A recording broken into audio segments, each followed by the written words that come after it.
All right, we want to welcome you this morning to Middle Tennessee Electric. We're here to demonstrate to you a Hotline trailer that we built a few years ago to help promote the safety of our contractors and our public.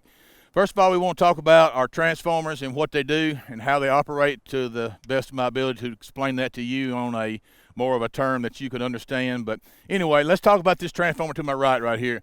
As you'll see, we've got what we call a primary line, which is a high voltage line. On Middle Tennessee Electric system, everything on our system outside of the city of Murfreesboro is 14,400 volts.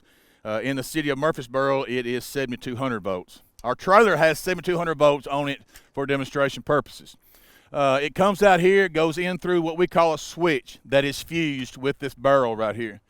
And when the fuse is good, it's closed, and it completes the circuit, and it brings the on our system 14.4 or 7,200 on the trailer down into the transformer, and it goes inside the transformer and converts high voltage to low voltage. Each house is connected in 3 connection points. You'll have one here, and one in the center. These are 120 volts apiece. This one in the center is what we call our neutral. And all that does is just keep 120 volts on each one of these black wires going into the house. If we didn't have that, then this voltage could fluctuate on either side, 10, 20, 30 volts. And you may see that sometimes in your house. Lights get bright, they get dim. It could very well be a neutral issue, but like I said, it could be something also different than that. But just call us and let us know. We'll come out and give it a check and see if we can find the issue. This wire is coming down off this transformer, off this pole, going over to this weatherhead. And you'll see that this weatherhead has got 3 connection points. 1, 2, 3.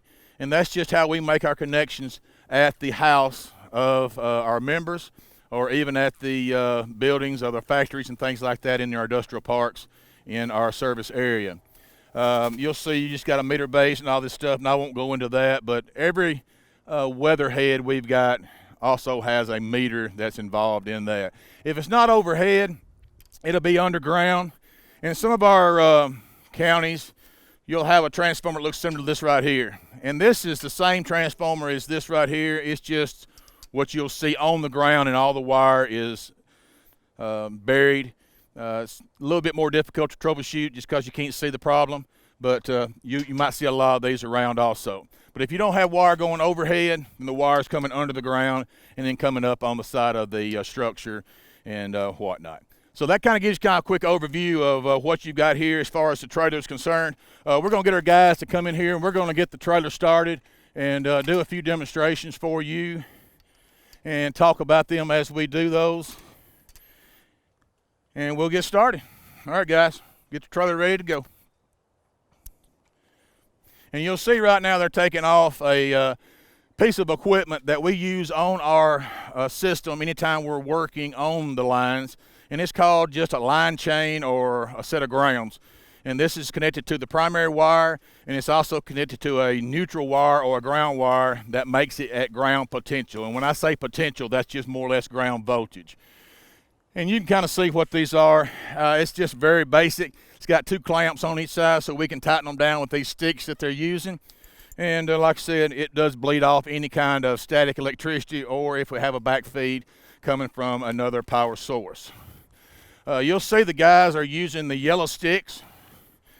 They are insulated at 10,000 volts per foot. Those are 8-foot sticks, so they are good for 80,000 volts.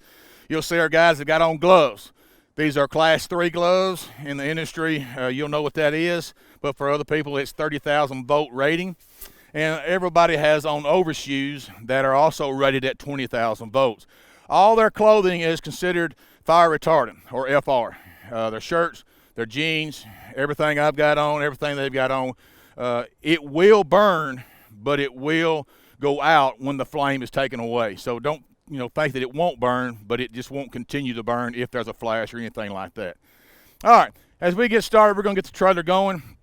Everybody's got a specific chore to do, a specific function in this trailer, and we'll do our best to kind of stay as fluently as we can, and hopefully that you'll enjoy what you're about to see.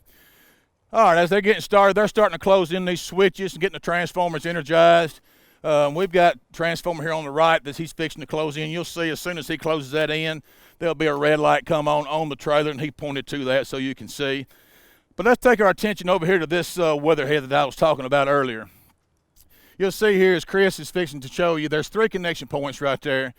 And we stress for our members that if there's anything they need around this weatherhead, like if they're painting or if they're doing any kind of work, if a contractor comes out and does any kind of work, to let us know so we can come out and make sure it's completely safe. Because when we put these connections together, we put tape around them. We make sure they're completely insulated. But over a period of time, I mean, with the sun, with the weather, I mean, even with animals, squirrels, things like that, I mean, they eat through that, and there may be some exposed. And that's what we want to kind of demonstrate here, that right now we've got a weatherhead that is not fully insulated. So if you're up there working, you're a contractor, you're a homeowner, whoever you may be, and you come in contact with that, it's still low voltage, but that's what people kind of, have in their mindset that, oh, it's just low voltage, it's not going to hurt you. Well, that's not true. The lower the voltage, the more dangerous that it is. And you'll see here, as Chris shows you, by just touching those two, that it's a pretty good little arc with that piece of metal he's got in his hand right there.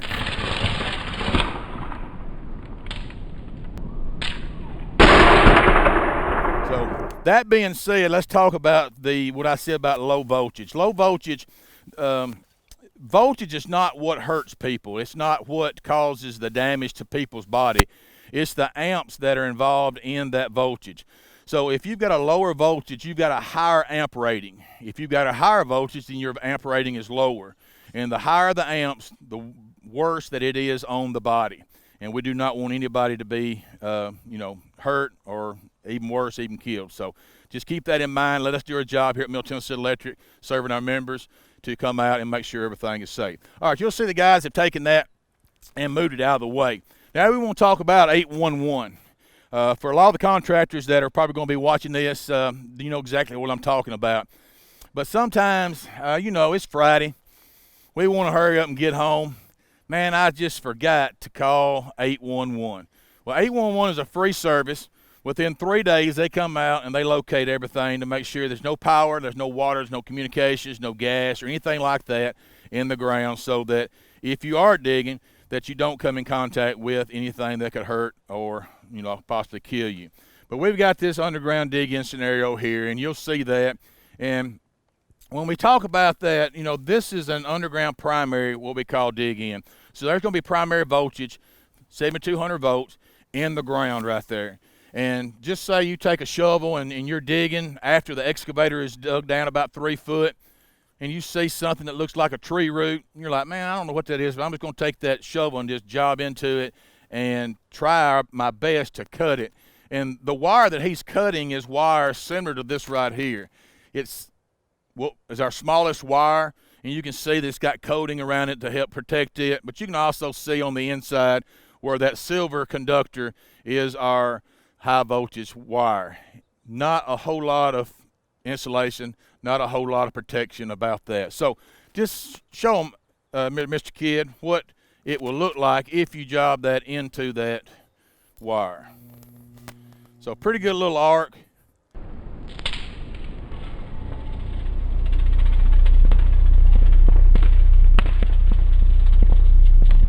Now remember, he's doing that with a shovel attached to the end of that 80,000 volt stick. So he's very well protected where you would not be. Always call 811, call before you dig. It's always a good thing to do. Do not cut corners when it comes to digging around electrical lines, gas lines, communication lines, or anything like that. All right, we're going to be moving on. We're going to talk about, there's an antenna just to the right of that center pole right there. And I always ask people, I said, what do you think that looks like? And, of course, you'll get all kinds of ideas and answers. You'll hear somebody say a cell tower. You'll hear somebody say communication. You'll hear somebody say TV. Well, for our purposes, we're calling it a TV antenna. And you don't see these a lot today because we have the satellite dishes, but still they're out there, and you will come across them periodically. On our job, we have our members sometimes say, hey, I need to take that down. Would you mind helping me? And we'll say, hey, that's fine. We won't have a problem at all doing that. Now, Middle Tennessee Electric is not going to help you take down a 300-foot cell tower or anything like that. But that being said, if there's something that we can do and do it in a quick amount of time and help our members out, we're more than glad to do that. But this antenna is there, and we got Chris there. He's going to help us with the demonstration. And the thing about the antenna is that it's an eyesore. You may have somebody come in and buy the house from you. They have no idea what they're doing or have no knowledge of electricity, and it's really close to the power lines. They start taking it down, it gets out of control, and it falls across the power line, and then guess what? You have a big issue, and you'll see that right here. So Chris, show us what it would do if you got too close to the power line. Now, you heard the big bang. The big bang is a fuse that blew, and that's part of a protection on our system.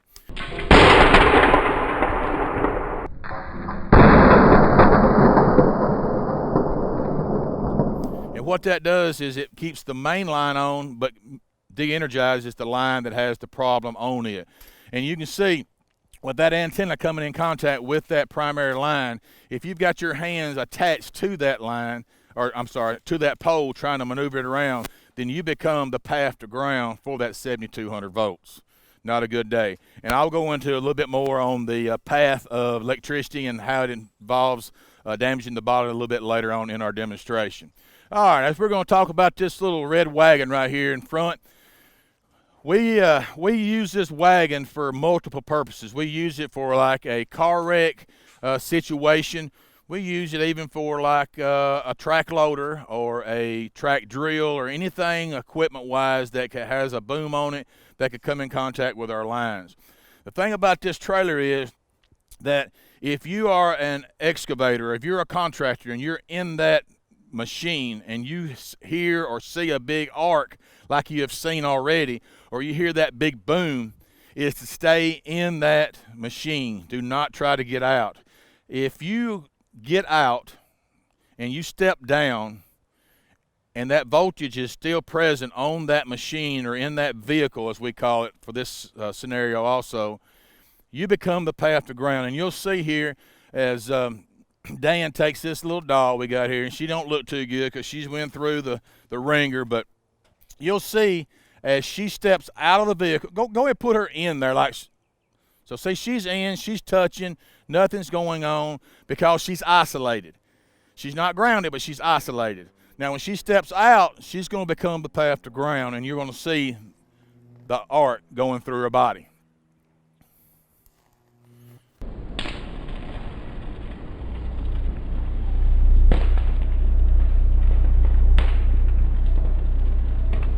Now, that being said, we're going to demonstrate the best we can. Of course, we never can get a volunteer to do this, but we're going to take a hot dog, because a hot dog is kind of like your fingers except for the bone. It's got a lot of water in it. It's got a little meaty looking to it. So, that's the best we can coming to somebody's hand without somebody actually doing it, which, of course, we would never do that. But we're going to take this, and we're going to put it on our demonstrator here, and she's got a piece of wire running out of her arm that we're going to use, and that's going to be part of demonstration as the bone part of your fingers. So we're going to do this again, and we're going to show you how fast it heats up and what it does to that hot dog.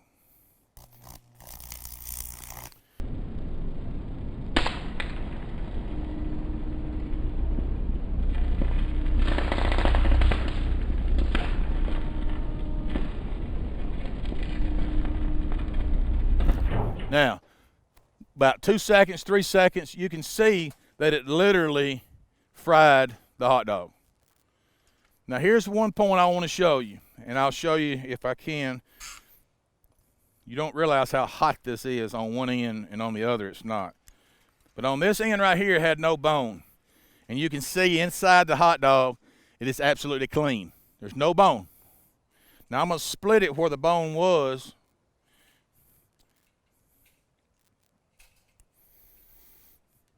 And you can see the black charness from the bone or from that piece of wire of how it got hot and how that simulates our bones. Now, let's talk about damage that it does to the body. When electricity enters the body, there's three factors that are involved on how much damage is done. It's the amount of voltage, it's the path that it takes, and it's the time that it stays in the body. Those three factors will dictate how much damage is done. If it stays in the body long enough, it can do more damage than you can heal from, and you may end up dying from. You may end up losing a hand. You may end up losing half of your arm. Depending on where the voltage enters and where it exits is the two parts or the 2 points of the body that are the most damaged. So remember that if you're on a piece of equipment, you come in contact with something, stay in the vehicle, stay on the equipment. Just like right here, as long as you're in that vehicle or on that piece of equipment, you're safe. Now, if something happens and that vehicle or that piece of equipment catches on fire, then you, of course, got to get out of it. And the proper way to do that is to jump clear of that vehicle or that piece of equipment. So we want to stand on that piece of equipment. We want to stand on the car, door jam, windows jam, whatever it may be, and we want to jump clear with both feet and stand still. We do not want to walk away, because if there's voltage present in the ground, it can be present up to 30 feet away. As you get further away from the source, the voltage drops. So if I take a step and walk away, then I'm taking a higher voltage and I'm going to a lower voltage. And when I make that step, that voltage difference transfers through my body. So we really literally want to keep our feet together, and we just want to hop about 30 times at about a foot each time, and that will get you out of that potential zone or out of that voltage zone.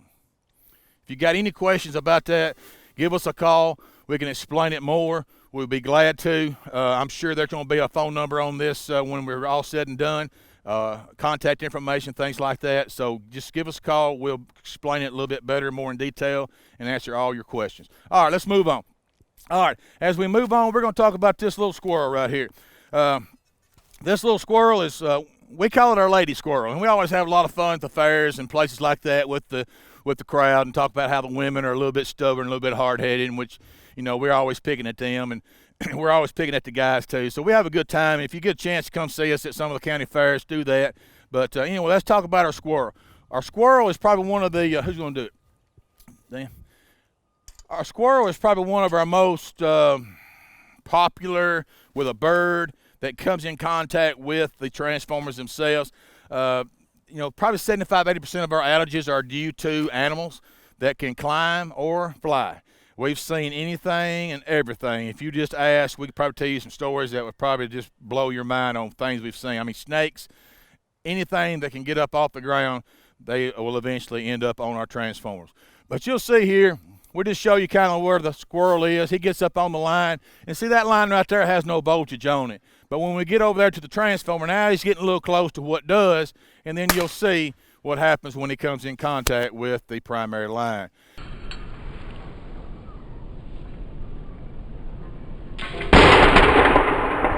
And most of the time when we get out there, and two, you'll see what Dan's taking out of that switch right there. When it blows and your lights go out, that's what you'll see. You'll see that barrel hanging down. And if you walk out there, you're probably going to see a squirrel, bird, something that's caused that problem, and then you can call in and say, hey, there's a squirrel at the butt of my pole, my lights are out, and that helps us out as far as troubleshooting and getting your lights on as quick as we can. All right, as we move on, we're going to talk about this ladder that Mr. Gossett's got in his hand. It's an old metal ladder. I know that a lot of people still use these. I know all of our fire departments still use them because, I mean, basically they've got to with the fires and things like that and the heat. But when we do our demonstrations for them, our training for them, we try our best to tell them and show them how dangerous these ladders are when it comes to our electrical line and our system. And you'll see here that when it gets up really close to our lines, he's going to be really close but not touch, and he'll draw that arc and then pull it off with that ladder.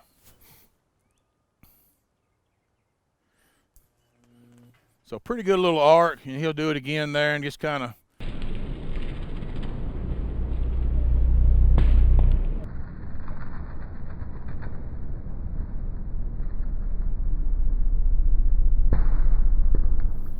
so don't want to have a hold to that ladder. Always want to be looking up. Always want to be conscious of what's around you. You might think, hey, there ain't no way that power line is going to be that low to the ground. Yes, that line could very well be that low to the ground. Some of our rural areas where people are, bush hogging the roads, the county, the state, whoever it may be, they might hit a guy wire, not really realizing they've hit it. They've let the pole lean. Now that's let the wire come down. It's going across a field. It's next to your barn. I mean, see, there's all kinds of scenarios that could be involved in that wire being that low to the ground. So, yes, it could very well be that low to the ground. So just be conscious, be aware, always look around. Make sure you don't come too close at all to wire that looks like a primary wire, which is a silver wire. And I didn't show you that earlier, and I'll show you that right now while we're talking about it.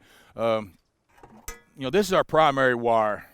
And this is our largest wire, and this is our smallest wire that we put up. So, this is probably what you're going to see really low to the ground. If this is really low to the ground, it's probably going to be on the ground. It's so heavy. But just a silver uncoated wire is not a wire you want to get around. So anytime you see that, give us a call. Say, hey, there's a wire down in my property, on my yard, whatever. We'll come out, take a look at it, and make sure it's safe for you. All right. We're going to talk about this little balloon right here. This little Mylar balloon. This happy birthday balloon. You've had them all the time. You have kids. You have about 12, 15, 20 people out there. We all got our balloons with old helium in. They're all trying to fly away. The worst thing about this is when they let them go, they always seem to gravitate toward our power lines. Don't know why. That's just the way it is. No telling us how many calls we've had over the years of us being on call and things like that. Hey, there's a balloon, there's a kite in the power lines. This is something that can cause a lot of lights to go out, and we'll show you here what a Mylar balloon can do and how it can still conduct electricity. So you let it go and it goes up and it gets right into the transformer and it blows the fuse. Now the light went out, but he's going to put it up in there and see that balloon. If you can see that red light, that balloon is making the connection to complete the circuit. So the balloons are very dangerous in more than one way. Lights going out and also still conducting enough electricity for if it's us as linemen out there to cause us issues also. All right, we're going to move right along. We're going to talk about, where are we at to our limb now? Is that what we got going next? All right, we're going to talk about our right-of-way at Middle Tennessee Electric. We, here at Middle Tennessee Electric, we try our best to keep a 40-foot right-of-way, and that's 20 foot on either side of the power lines. So if you're looking straight up at the power lines, you've got 20 foot to your right, 20 foot to your left. That is what we would try to keep clear because of this situation right here. If we don't do that and we go ahead and put this limb, we're going to put the limb on there and go ahead and heat it up. You're going to see what this limb does. It's going to be hanging on the primary wire, which is 7,200 volts. And it's going to be in contact with that bottom wire, which is our neutral, which is 0 volts. So now we've got a piece of wood touching 2 points with high voltage and no voltage. And you'll see here, hopefully in just a little bit, that it's going to start burning, it's going to start smoking. And we don't really know what limbs do and how they react. They react differently different times of the year. I just cut this limb this morning. So it is right off the trunk, but with it being fall type of the year, we don't know how much sap is in it. How are we looking? Anything? Starting to smoke a little bit? All right. So we're starting to smoke a little bit, and you're starting to see a little bit more smoke off the top, and you're starting to hear a little bit of popping. I don't know if you can hear that popping or not. I'm going to walk around here, and maybe my mic can pick up some of the popping.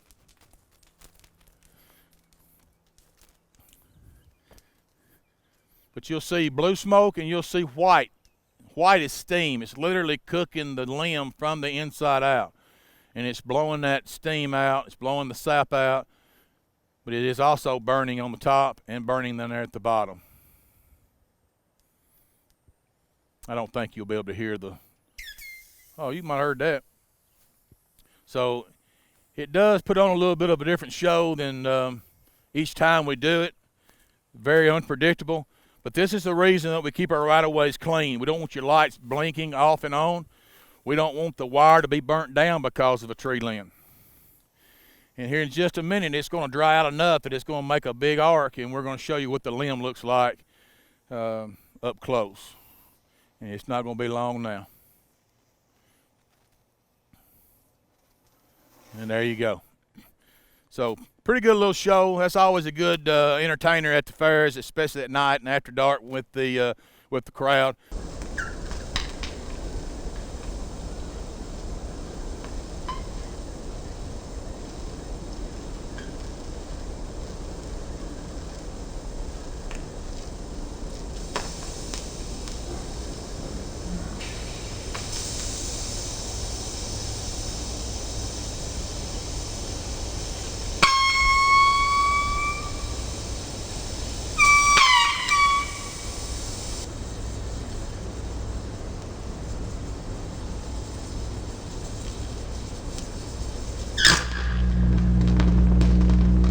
Now, he's holding that with his glove.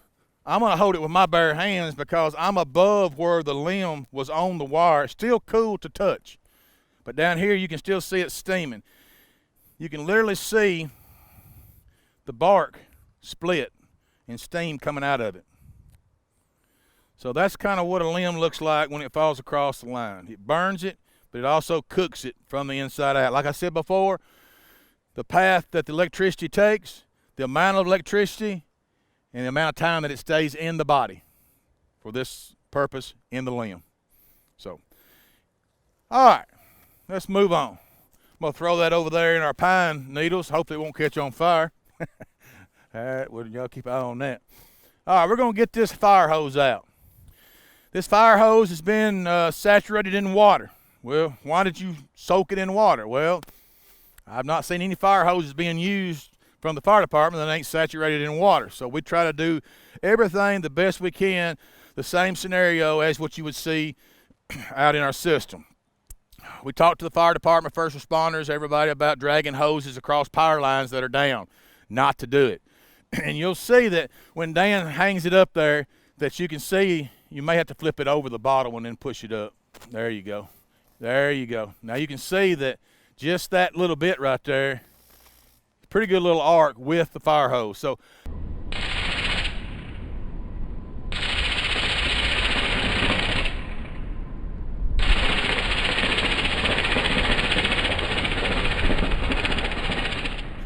not a good thing to be dragging hoses across down power lines. Always stay clear of those. And like I said, give us a call. We're always on the way as soon as we get the call for a house fire, things like that, to make sure it's all safe for our first responders and fire departments and people like that. All right, and we got one more scenario we're going to talk about, and it's talking about generator backfeed. And you'll see right here on the right side of the trailer, we got a little Honda generator. There's a misconception to a generator that a lot of people have, and it's that, you know, I'm going to have a generator because I can't be without power, and I'm just going to go in my house with a long extension cord and plug it into a wall socket and backfeed through my house, and that everything is safe. As long as my lights are on, everything is safe. That's not true. If your main breaker is left in the on position or closed, the circuit's closed, then we have a potential for backfeed onto the line. You need to make sure that the main breaker in your house is open or off, not closed and not in the on position, because that on or closed is completing the circuit, and we do not want that circuit completed coming out onto our system. And what I mean by that is right now the generator is on, and you'll see that green light. That is the first time you've seen that light during the demonstration. That's telling me that the main breaker is open or off. So that is great. That is safe to you. That's safe to us. It's safe to your neighbors. Well, what do you mean your neighbors? Well, I'm glad you asked that question, and I'll address that in just a second. But now we're fixing to close the breaker. Your main breaker, you're going to leave it closed. You're not even going to open it up. You're going to see this red light come on. The red light is showing us on our demonstration trailer that we have backfeed now introduced onto the line. It goes through your meter base, goes back through the wire, going back into the transformer in a reverse action. A transformer does not care whether the voltage comes in high voltage and goes out low voltage, or if it comes in low voltage and goes out high voltage. Right now, it's in reverse, backfeeding. Low voltage is going into the transformer, coming out high voltage through that top, which is hanging that barrel right there at 7,200 volts, where normally that barrel is de-energized and the 7200 is at the top of the switch. So we're going to get Brad to shut that, and we're going to see backfeed onto the line. I'm going to move over here. Now, y'all may not have seen that on our video, so we'll make sure we've panned out enough because I want to make sure everybody sees the backfeed. So open it up a minute. All right, there's no backfeed onto our top wire. Dan, point to our top wire for our people watching. There's nothing on that wire right now. Now, he's going to close it. Now there's backfeed. I know y'all could see that. You're like, what is he talking about? Well, look right down here at your neighbor's house. Oh, wait a minute, their lights are off.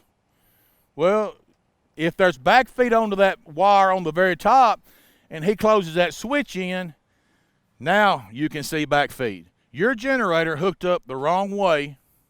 It's backfeeding onto our line, and it's making the transformer that's for your neighbor lights come on. That's what we call backfeed. Now, why is that dangerous? Well, here's the thing. You remember the wires I showed you earlier? You know, down there behind Dan, that wire on that pole, it don't stop there. Even though it does, let's say it don't. This wire right here continues on, and it's down on the ground behind where he's sitting, or where he's standing, I'm sorry. You walk out there, this has voltage on it, 7,200 volts, because it's being backfed. And you reach down and you grab it. You've just grabbed a lot of voltage that you shouldn't be grabbing. Just because your neighbor has their generator hooked up incorrectly and putting voltage out onto the line. Now, let's watch your neighbor's lights as they cut the main breaker off. They're going to go out. No more backfeed. You got the green light back on. Now let's go back to the backfeed and let's show what that little 2,000 watt generator, how much of an arc you can pull off that primary wire with that little generator. Wow. People think, well, that ain't too much. Well, I tell you what, if you want to come down here sometime, we're more than glad to put you in the place of that stick. But that's kind of what a generator does when it comes to backfeed. That's what we're more concerned about. That's the reason we use this piece of equipment right here anytime that we go work on the lines that are down, because this piece of equipment right there will keep us as linemen safe. We can literally put our hands on the wire once we install this piece of equipment. All right, they're going to be putting the trailer back the way it was. You'll see them be putting that back on the line. And that pretty well takes care of our demonstration. We appreciate you taking the time to watch us. I don't know if it's been about 20, 25 minutes, but like I said, we try to do this for the public, for contractors, for different people, different times of the year. And we'd be glad to help you out in any of your organizations or anything like that if you would like for us to. Just give us a call here at Middle Tennessee Electric. And like I said, I know there's going to be a lot of information at the end of the video on numbers and websites and things like that to contact us so that we can come out and better serve our members. And like I said, just to kind of educate you enough to know that, hey, I shouldn't do that, because I remember on that video that Middle Tennessee done that I shouldn't touch that or I shouldn't do that. And if we can keep just one of our members, just one, from getting hurt or even killed, and we don't want to even talk about that, we've done our job, and that's what we're here to do.